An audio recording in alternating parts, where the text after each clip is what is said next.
Hi, my name is Ciara Farrell. Díomh Corda. Hello, friends. I'm here to tell you about Ireland's age-friendly programme, which is a model of integrated service delivery. Our aim is to make Ireland a great place to grow old. We were the first country in the world to be accepted into the global network of age-friendly cities and communities. And that's because we took an all-Ireland approach to becoming age-friendly. This is a map of Ireland. I'm the regional worker for the West Coast, which is the area in yellow. I work with 8 programmes across the region, including 3 cities. So I have a mix of rural areas, including islands, and urban areas, which are cities which are growing rapidly. I'm also the International Relations Officer, which is why I'm here today, with the Global Network. The reason we set up the Age-Friendly Ireland was the growing trend and changes in the country that have been noticed over the last 10, 15 years. We have a rapidly ageing population, higher than across Europe. Our population aged over 65 has increased by 35% since 2012. We have a population projection of 1.6 million over 65 by 2051. Our current population is just over 5 million, so that's very high. Our life expectancy is increasing, and at the moment we have the best life expectancy in Europe. It's 84 years for women and 81 years for men. The women always seem to do better. We have a very high level of self-perceived health status. Most people rate their health as very good, but as people age, we do see an increase in age-related disabilities and health issues, particularly as we hit the cohorts of 70 and 80 years of age. And that will have impacts on our health services and how we organise them in the future. So overall, we have increasing life expectancy. We have increased, people are healthier, up to 65 years of age. We have improvements in how people see their health. And we have more people economically active and very involved in civic participation. So our older cohort of people are more likely to be involved in the community and voluntary sector or involved in their communities. What we're also seeing in Ireland is a shift in the number of people who have a higher level of education as they age. Traditionally, once we came to 65, most people only had primary education. Now we have secondary and tertiary education, and we're delighted that because of the age-friendly universities and the increased interest in education in Ireland, we're seeing more and more people continuing their education in later life, and we're very involved in lifelong learning. Many of the local authorities are part of the UN Lifelong Learning Network, which is also a global network, which encourages learning at every age, but also recognises the importance of these opportunities for social participation. There goes the table. So what we need to address and prepare for is older people are more likely in the long run to have a health or medical issue. We've growing numbers, like many Western countries, who are becoming overweight or obese. What we're particularly seeing is growing numbers of people with dementia and Alzheimer's, which again is a universal issue. And where we see specific issues that we're dealing with locally is around the digital divide, and COVID in particular brought that to the fore. So people have issues with smart technology, the cashless society, but in rural areas we also have issues with broadband, which is our internet speed. So even if we train people in how to use technology, they may not have the infrastructure they need to use it. In Ireland, we're in the middle of a housing crisis at the moment. Like many places in Europe, our housing supply is not meeting demand. So we have issues for older people around their housing conditions, the types of facilities we have and whether they're universally accessible. We have people who are under-occupied. I think you have a similar issue here. Larger houses for a smaller household. And increasing numbers are talking about fuel poverty. We're still very reliant on fossil fuel in Ireland, whether that's coal and wood for a fire, or it could be gas or oil to actually heat the central heating in a house.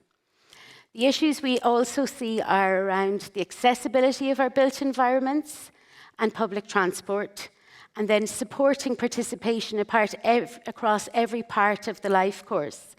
2 weeks ago, we launched a piece of work around recognising ageism in society, things that are limited to older people or older people becoming invisible as they age, that there are activities for old people and activities for everyone else. So we need to support that participation. Like yourselves, I work in local government, which would be the equivalent of your municipalities. So we call them local authorities, and I'll be talking about local authorities during my presentation. We also call them city and county councils.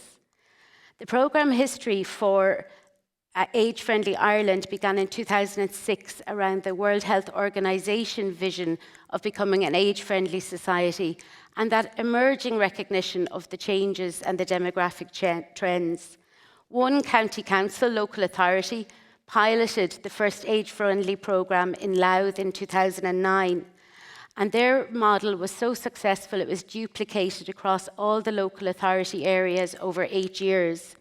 So by 2017, it became a shared service, which means one local authority runs a service on behalf of all the other local authorities.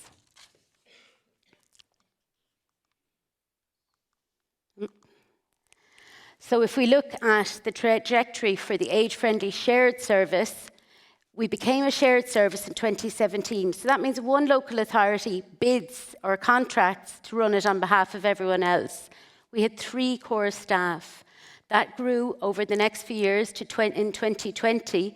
We had 13 shared staff, very much based around locally developed strategies that I'll talk to you about shortly. And that continued to grow until we ran a pilot in 2021 around healthy age-friendly homes, where we went from 27 staff to we've 83 staff now in our shared service. That's run across different pillars. So we have a research unit, we have the regional teams that I'm part of, we have advisors, we have age-friendly home coordinators, and then at a local level, each local authority has committed their own staff to take part in the programme. So I work with local authority staff in 8 programme areas. They have an age-friendly programme manager and a housing technical advisor. So we have a mix of the strategic part and the technical part in each local authority. This is the national diagram of the service. It looks difficult, but what's essential when we look at it is the blue is the staff, but when we look at the green on the top left or right corner, it's the national structures. So we have a national advisory group, we have chairs of alliances, we have a national network of older people's councils, a national network of programme managers, a national NGO forum, and we have oversight groups. The reason these groups are so important is we operate a top-down and bottom-up approach. So at the top, we have the government departments that influence strategy, policy, and resources. And from the bottom up, we have our older people on the ground working with the local authorities and the other stakeholders to have a voice that goes to the top level. So at that local level, they're developing practices and policies and a voice that can influence national strategy. The National Advisory Group is a cross-governmental group. In Ireland, we don't have that much devolved powers. It's quite centralised. It would be one of the biggest complaints of local government is that national government doesn't give enough say to local government. So it's very important that at this level, our programme is supported by the Department of Health, the Department of An Taoiseach, who would be our Prime Minister, the Department of Housing, Local Government and Heritage, who would deal with planning, local government authorities, Department of Transport, Department of Rural and Community Development, who would mostly deal with the community and voluntary sector, Department of Tourism, Culture, Arts, Gaeltacht, our Irish language, Sports and Media. Alongside that, we have the Health Service Executive as an organisation, which would be under the Department of Health, but different to it, the Policing Service, which we call An Garda Síochána, the business community, which is our private sector involvement, and ourselves as local government. So I have a lot of managers at the top level that meet regularly. There's key partnerships across a range of government authorities then. The ones in green are the ones who are not on our advisory group but are still very involved and committed to our partnership. And we're influenced by a range of policies across government. We have the HSE Service Plan, the Garda Síochána Engagement Plan for local policing, National Broadband Plan. At the moment, we're developing a national planning framework which will look at where our houses and services actually can be put. It's our future development plan. So this is the local government structure in Ireland. These are the areas, or the counties as we call them. And each local authority has a memorandum of agreement that sets out the criteria for how the programme's delivered. That's how they commit the staff. They actually sign up a memorandum of understanding nationally to say these are the resources we will give to the programme. We will manage them locally, but we will put this much time and this much resources into the programme. And at a local level, to ensure that we have those collaborative structures, we have our Older People's Council, which I'll talk about in a while, an Age-Friendly Alliance. What's very important here for us is our Chief Executive is the one who chairs the Age-Friendly Alliance. And as someone who wasn't always an age-friendly, when the Chief Executive tells you to do something, you do it. And for the Chief Executives, it was a great opportunity to collaborate with other stakeholders that they wouldn't get to see all the time at a senior level. So it opened up an opportunity for them to network with people like the guards, the health service executive. For instance, in my area, we have an issue with hospitals. Someone from the hospital sits on the Age-Friendly Alliance. Our local education training board, the universities. So it's an opportunity for them to meet as well in a less controversial way at a local level. So that Age-Friendly Alliance works with the Older People's Council and has Older People's Council members on it, and they develop a local strategy that looks at the local needs to the area. That works in two ways. There's a plan to meet local needs around very specific issues to the area, whether it's urban or rural, and it also looks at how different stakeholders work with one another, because they're slightly different in each area. But it also gives us something to bring up to a national level. When we have 31 strategies, we can say, here are the kind of issues that are emerging. Here are the programs and the pilots they've run that work, and here's how we can scale them up at a national level. We have the Age-Friendly Programme Manager and Technical Advisor I spoke about, but very importantly, and this might be of interest to you, we have an interdepartmental team. As I said, our Chief Executive is the chairperson, so staff will do, there are certain things we'll all do when we're asked, but it's a chance to have different parts of the organisation meet. So architects, planners, engineers, housing practitioners, the people who are setting the policy and the people who are delivering it, people from roads and public realm, people who are in housing, people who are in sports, are all sitting together to deliver this plan. And that's not something that happens easily or all the time. And it's very important that they all take a focus and realise that being age-friendly is everyone's business, because we're all inclined to try and deliver our part of the work plan. And this is about how we work together collaboratively. I spoke about the Older People's Councils. So they're a formal structure. They're a consultative body. They meet and have an AGM once a year. I work with most of them and train them in how they will be representative and how they'll examine local issues. And the big challenge for us is making sure we have a diverse issue of people, not just the people who like to put themselves forward. For us in Ireland, we have new communities, so it's a challenge for us how to integrate them into Older People's Councils and make sure everyone has a voice. They're also great in monitoring the strategies. They say, we do our work. Are the local government doing theirs? There's opportunities then for the people on the Older People's Council around the country to participate across a range of programmes, which include research with the age-friendly universities, developing policy, international webinars, I have up here the Acorn Pilot Digital Ambassadors. They encourage other people to embrace smart technology and show them the kind of training that's available.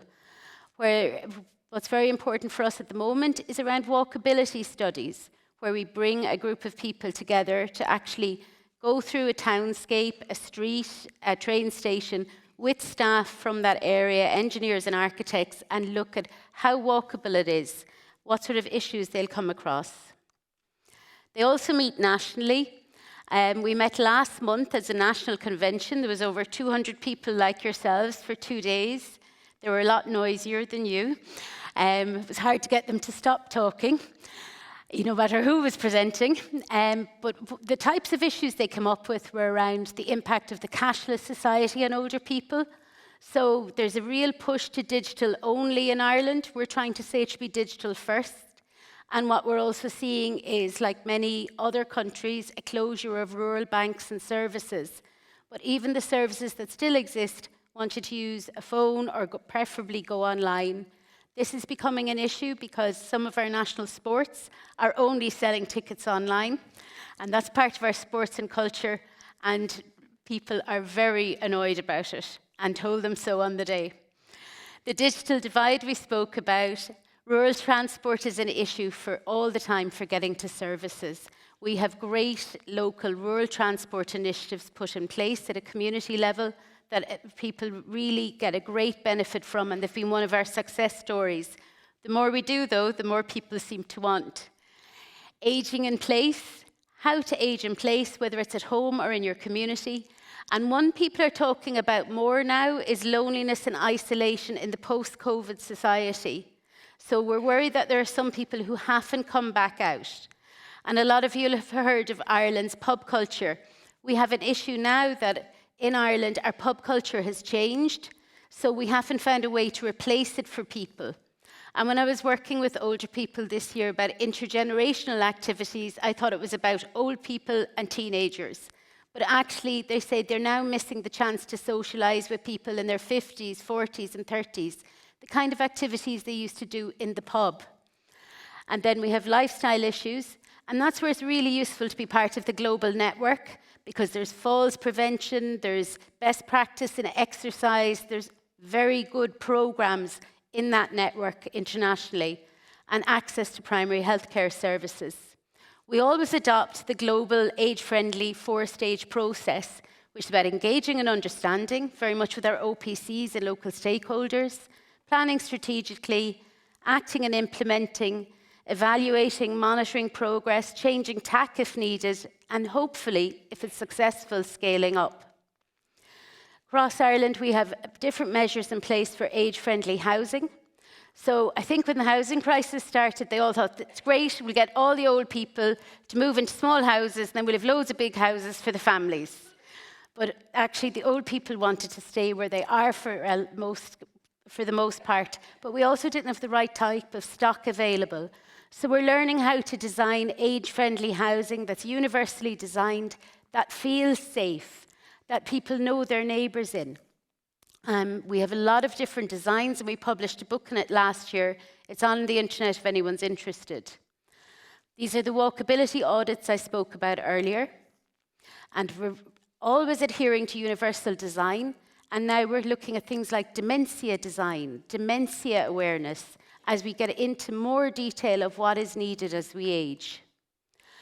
In Ireland, we like to be first on lots of things in local authorities. I think Norwegians like to be first as well. But there's a healthy competition between local authorities about who gets to be first. So these used to be called age-friendly first projects. They're now demonstration because every project they wanted the media launch and to be the first. But what's important here is we had an age-friendly stadium, our GAA, in Croke Park. So the Gaelic Athletic Association, that's our national sport, they have a stadium that's now age-friendly, and now they've changed to cashless, so we have to deal with that. Tourist destination, primary health care, and then we've 2 airports that are age-friendly, which is very important for people who are wanting to go abroad or see family. We have a high immigration rate. People do want to go abroad, as well as to get some sunshine. So what's very important here is the train station.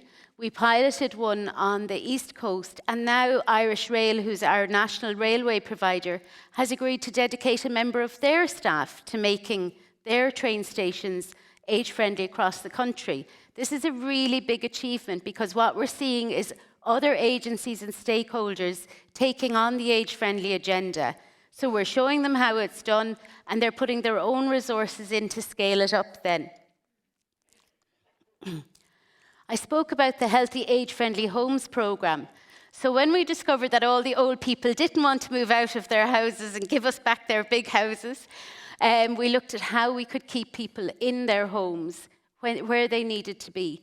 And that's one of the reasons we've scaled up. We now provide one-to-one services for people in their home that will actually look at all the different parts of their lives and help them look at whether they need adaptations and they can apply for a grant, whether they know about their rural transport, do they need help learning to use their smartphone? Should we have technology available to them so that if they have fall devices that'll send out an alert? Or do they need to know about and engage socially and locally? So the programme across the country now has 44 local coordinators who can do one-to-one support. But importantly, they can also tell us about the issues at a local level for the people that may not be heard, and we can scale that up nationally and respond to those type of needs. Just to tell you about some of the successful events, because we talk about information as one of the 8 areas that we all need to work on. These are very popular event and information days. We put on a roadshow and bring every service in an area out to meet the older people. My own parents went to one last year and loved it because they also got to see neighbours they hadn't seen in a long time and reconnect with the services that are there. Culture programmes are a big part of Ireland at the moment. We have a creative initiative going on nationally. And again, at a local level, we're able to apply for and leverage grants to run different activities. So as you can see, this was a piece of work for St. Bridget's Day, but this is often brought out then into the schools or expanded out, or in this case, they used film and more modern techniques to tell the story and recreate the tradition. We have musical residencies across a number of regions, but they're particularly helpful in nursing homes. And we have a lot of creative programs going into residential care settings. We have an annual Age-Friendly Award for the competitive among us. We have different programs and different prizes. It's a big event each year, but it means that all the stakeholders get recognition for the work they do. I was asked to just mention the community and voluntary sector. We work with the NGOs, but at a local level, the type of community groups that support older people include Meals on Wheels that deliver to their homes, the community centres and daycare centres that often have a community cafe or run activities for older people, men's sheds, women's sheds, local development companies, dementia cafes are very popular, sports clubs.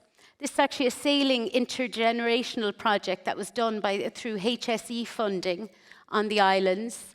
But it's really a partnership all the time to develop programs like Care and Repair that will carry out repairs in an older person's home. And they work with us and local government all the time to promote and provide opportunities on the ground. We've a range of political supports. I spoke about that earlier. Tomorrow is actually our local elections in Ireland, so we go back to a different government in our local, or I'll be going back to changing government and local authorities. So there is a lot of political support for the ageing agenda, not just because they see their clients and their citizens coming in, but we all realise we're going to be older someday. We see our family and our friends ageing around us. But we do have to keep it on the agenda all the time. When we talk about critical success factors in Ireland, it really is the partnership and co-design that we come back to.